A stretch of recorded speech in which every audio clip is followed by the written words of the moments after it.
Venezuelans commemorate National Dignity Days February 4th on the 34th anniversary of the civil-military rebellion led by Commander Hugo Chavez that later became the Bolivarian Revolution.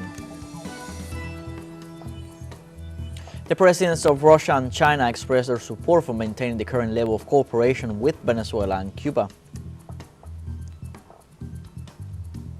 And on Wednesday, Russian, Ukrainian and U.S. delegations held a second round of peace negotiations in the United Arab Emirates.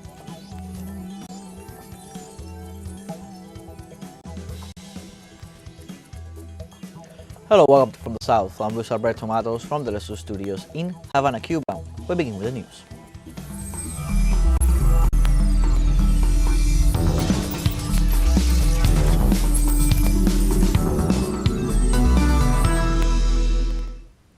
Venezuelans commemorate National Dignity Day this February 4th on the 34th anniversary of a civil-military rebellion led by Commander Hugo Chavez that later became the Bolivarian Revolution. From the 4F mountain barracks in Caracas, where the remains of Commander Hugo Chavez Frias rest, authorities paid homage to the civil-military rebellion that awoke national awareness 34 years ago. The event was attended by the Minister of the Interior, Justice and Peace, Diosdado Cabello, who recalled the teachings of Commander Chavez on how to turn apparent defeats into triumphs. 34 years after that milestone, the cry for freedom remains alive, calling on new generations to defend sovereignty and build a nation based on Bolivarian knowledge and ethics. This is the January 23rd neighborhood, where the mountain barracks are located, and where National Dignity Day was born. That moment in Venezuelan history when Hugo Chavez led a civil-military rebellion to overthrow the then-president Carlos Andrés Pérez. For example, the Venezuelan people were a surprise, but a surprise that was in some way foreseeable. Why? Because the government of Carlos Andrés Pérez was already going through a huge crisis at that time. There were daily protests, and the government turned a blind eye, turning a deaf ear to the terrible economic situation of corruption and instability. The mismanagement of the oil boom of the 1970s and 1980s under the presidency of Carlos Andrés Pérez forced him to take unpopular measures, such as increasing the price of fuel, urban transportation and interest rates, while calling for the understanding of the Venezuelan people. If I chose the easy way out by trying to avoid the difficulties and hide the reality, all Venezuelans would respond with positive understanding. If we come together, as I am doing now, to build a country capable of standing on its own 2 feet. But the response was not what was expected. The population responded with protests and looting of stores in search of food. The government responded by deploying the army. Faced with this social discontent, the people saw in the figure of a young Hugo Chavez a beacon of hope. And it served to foster a hope that was not necessarily visible at that moment in terms of the elections, but rather a hope that there were sectors very concerned about what was happening and that in some ways wanted a radical change that was necessary at that time in the country, a radical change that came to pass after the 1998 elections with the triumph of Commander Hugo Chavez Frias. The military mobilization arrived at the Miraflores Palace at that moment, but it did not have the desired result, as Hugo Chavez himself acknowledged. Lamentablemente, por ahora, los objetivos que nos planteamos. Unfortunately for now, the objectives we set for ourselves were not achieved in the capital city. He was imprisoned for 2 years. Upon his release, he participated in the 1999 elections, which he won by a large margin. As president, he called for the prevention of a new armed incursion, but with the following warning. No queremos más rebeliones. We don't want any more rebellions. I told my brothers in arms. I went to the alma mater and said that it must never happen again. but let there never be another February 27th. Let the people never again be deprived of the right to life. Because if this continues to happen, no one can guarantee that another day, tomorrow or the day after, another unwanted event will occur, like the events of 1989 or 1992. The so-called caracazos were a response to the measures that at the time suffocated the population.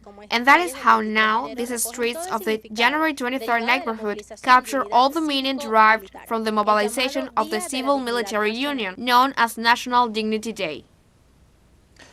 Now, for first break coming up, remember you can join us on TikTok at teleSUR English, where you'll find news in different formats, news updates, and much more. We'll be right back. Stay with us.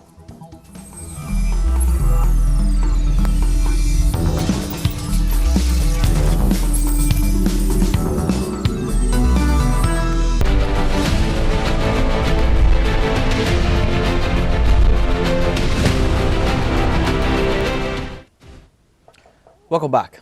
The Venezuelan people mobilized on January 4th in the aftermath of the U.S. attack on Caracas and the kidnapping of President Nicolás Maduro and first combatant Cilia Flores. The people expressed their rejection to the imperial action taken to the streets of cities across the nation and demanding the return of the Bolivarian couple. Our correspondent Paula Dragni brings us more details with the second chapter of the series, The Signal of Victory.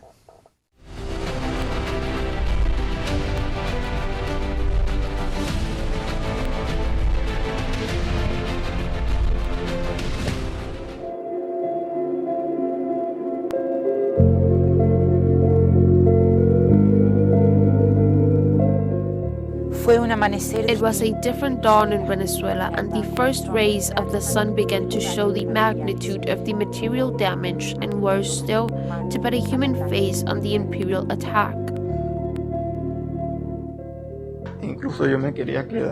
Even I wanted to stay in my position, but they told me to come here because I was injured.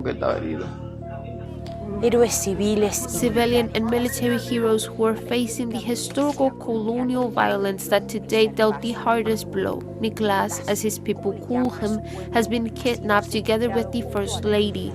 Without knowing if the attacks would continue, the first rays of sunshine also brought the people out into the streets.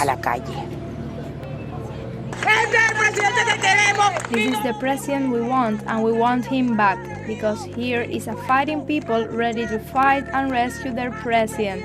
So make no mistake. ¡Viva Maduro! ¡Que viva! ¡El pueblo unido jamás será vencido! ¡El pueblo!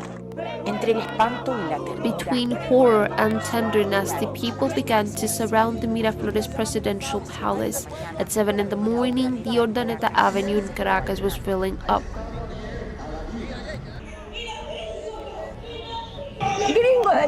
Scumbag gringos, you won't get through, you won't win. The Bolivarian people are soldiering on and will defend their dignity, their identity, and their land. Lo mismo que hoy están haciendo. What they're doing today to Nicolás Maduro and Cilia Flores, they can do to anyone. They can do it to any country in Latin America, in the world, simply because they want to steal its resources. Robar sus recursos.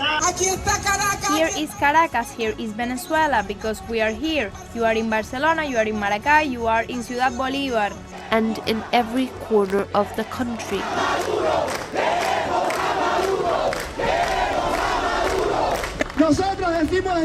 We say from here that we will be in the streets. We will be permanently mobilized because no one here is giving up. No one here is bending. Don't meddle with us.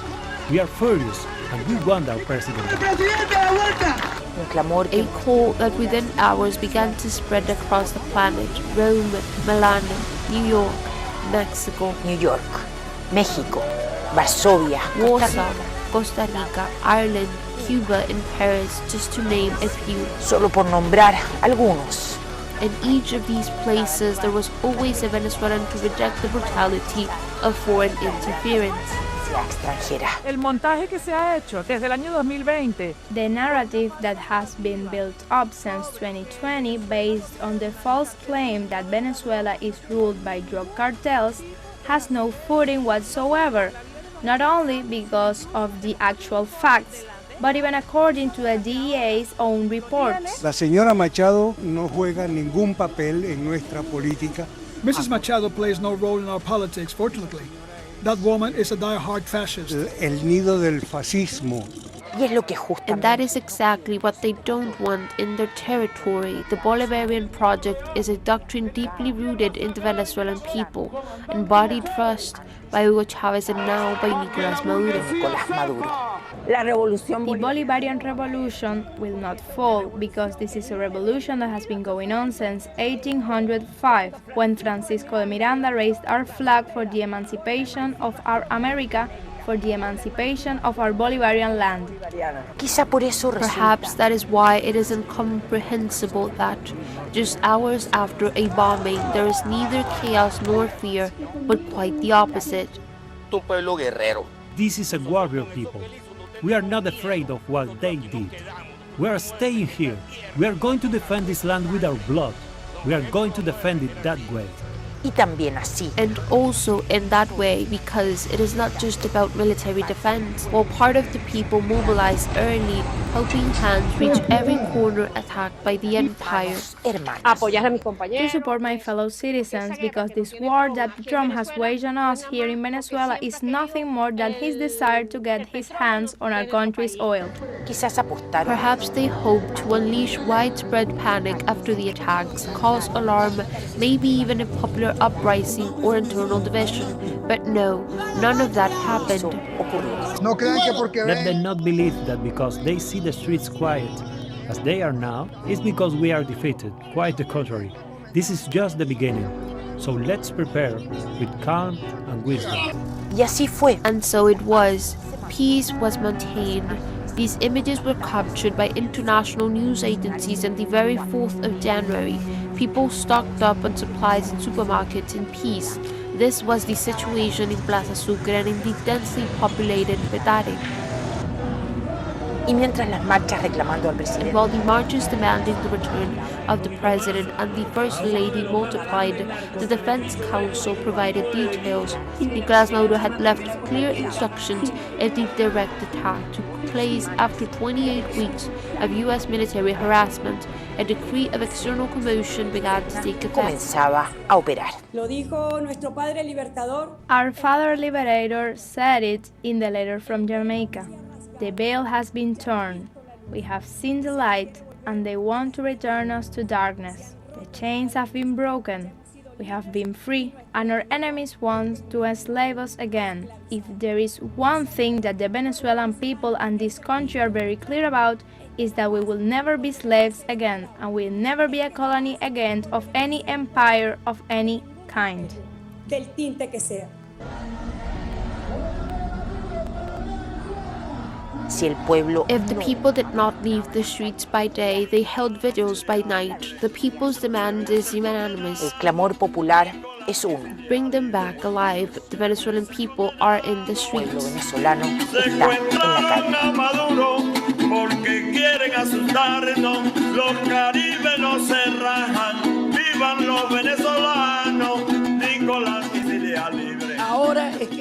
Now the Bolivarian and Chavista people are here to stay. Trump, give us back our president Nicolás Maduro. You are a thief, a fascist, and a pedophile.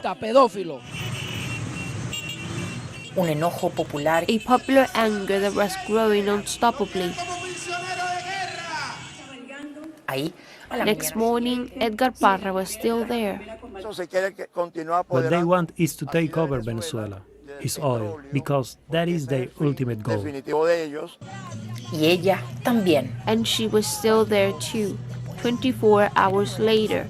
But they weren't the only ones. The imperial attack had unleashed the fury of the Venezuelans who took to the streets like this.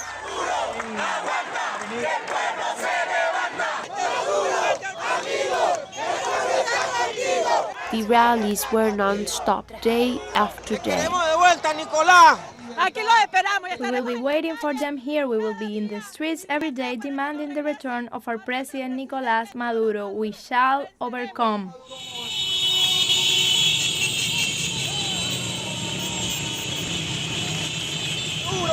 the gringos and the empire will fall down. No empire can last forever. El pueblo venezolano. The Venezuelan people didn't stop, and on the first Monday of 2026, the new legislative period began, but it was never like that with the people outside resisting. We demand the return of our president Nicolás Maduro, because here we have a resolute people, a people who defend sovereignty and constitutional law. Y fue literal. And it was literally. So they advanced to the National Assembly, whose building was surrounded by the people. Inside, the empty chair of Congresswoman Celia Flores seemed to inspire even more strength, and the scene was the beginning of it all, marking a day that showed the world the political, civil, and military unity of Venezuela. De Venezuela, a pesar de las brutales agresiones.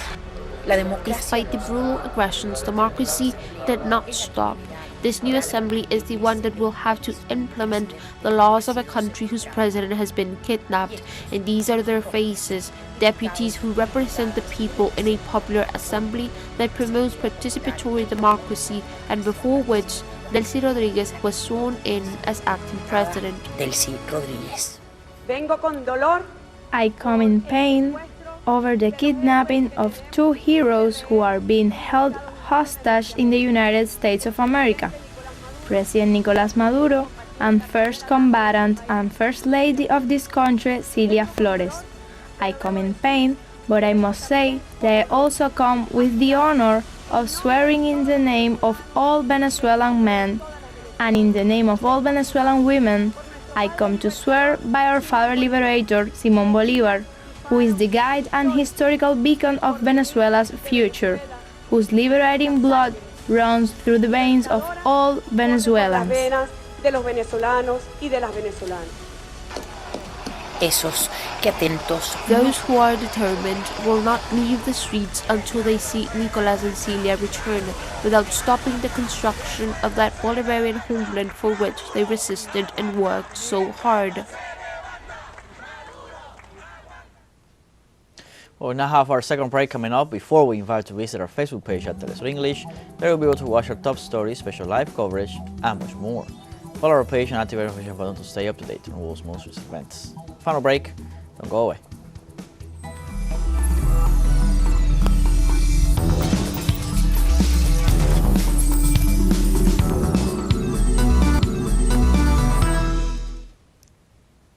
Welcome back. United States President Donald Trump lashed out at a journalist after she questioned him after survivors of the late financier and sex offender Jeffrey Epstein. During a press conference held on Tuesday, CNN's chief White House correspondent Caitlin Collins pressed the head of state on the recently released Epstein files, highlighting the dissatisfaction of survivors with the extensive redactions.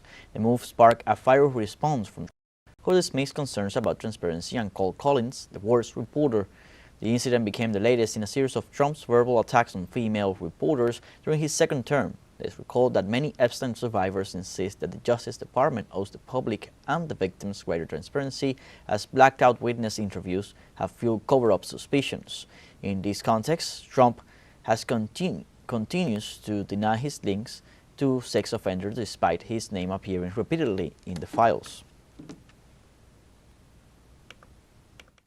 What would you say to the survivors who feel they haven't gotten justice? You are the worst reporter. No wonder CNN has no ratings because of people like you. You know, she's a young woman. I don't think I've ever seen you smile. I've known you for 10 years. I don't think I've ever seen a smile on your face. I'm asking you about survivors. You know why you're not smiling? Because you know you're not telling the truth. And you're a very dishonest organization, and they should be ashamed of you. I think it's really time for the country to get onto something else. Really. You know, now that nothing came out about me, other than it was a conspiracy against me, literally, by Epstein and other people.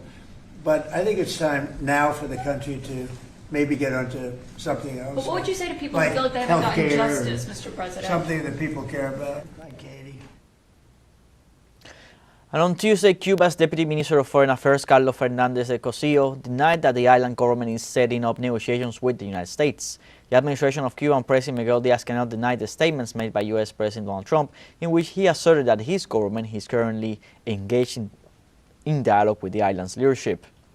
In this context, the Cuban government affirmed that messages have been exchanged with the White House since the kidnapping of Venezuelan President Nicolás Maduro on January 3rd, emphasizing that it would be a mistake to say that a bilateral negotiation is being designed because that dialogue has not begun. The Cuban government also denied that there could be indirect contacts through intermediaries such as Mexico or the Vatican.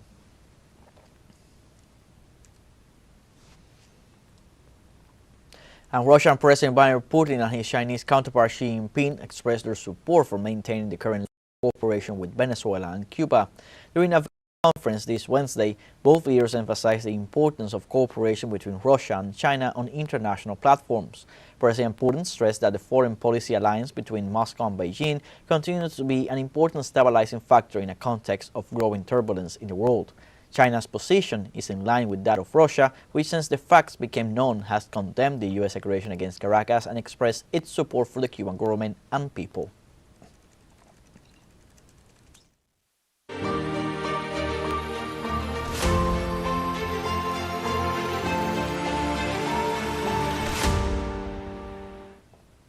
And on Wednesday, Russia, Ukrainian and U.S. delegations hold a second round of peace negotiations in the United Arab Emirates. The previous round, held on January 23rd and 24th, marked the first trilateral format and was described by all sides as very constructive. Following the first round of talks, negotiators acknowledged that territorial issues remain the main obstacle to a peace agreement. Russian President Vladimir Putin has repeatedly said the People's Republics of Donetsk and Lugansk, as well as Kherson and Zaporizhia regions, which joined the Federation as a result of referendums in the fall of 2022, are now part of Russia. Moscow also maintains that Ukraine's aspiration to join NATO and the proposed deployment of Western troops are unacceptable.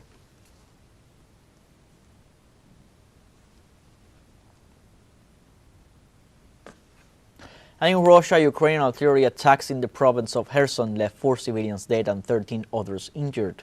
The Kiev offensive focused on residential areas and public service centers, showing the criminal nature of Ukrainian forces. Local Governor Vladimir Saldo pointed out the direct impact on a public service center that claimed the lives of 3 people, as well as an artillery attack on the house that killed an 88-year-old woman. In this context, emergency services provided assistance to the 13 injured and assessed the damage to civil infrastructure. The local government also denounced that the constant fire of the last days seriously compromises safety in multiple settlements in Kherson.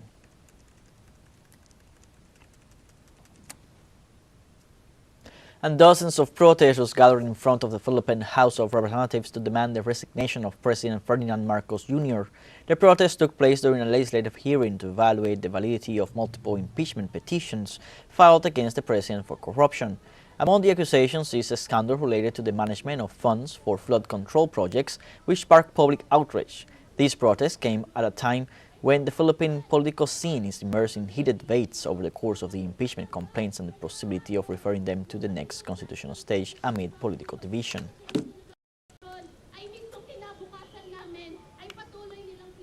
And amid this context of protests, on Wednesday, Filipino legislators dismissed impeachment complaints against President Ferdinand Marcos Jr. and Vice President Sara Duterte, citing insufficient substance in the allegations. The complaints, which were filed by left-wing activists, included charges of large-scale corruption and threats of violence. These decisions have sparked debates about accountability and political divisions within the House of Representatives, dominated by the president's allies.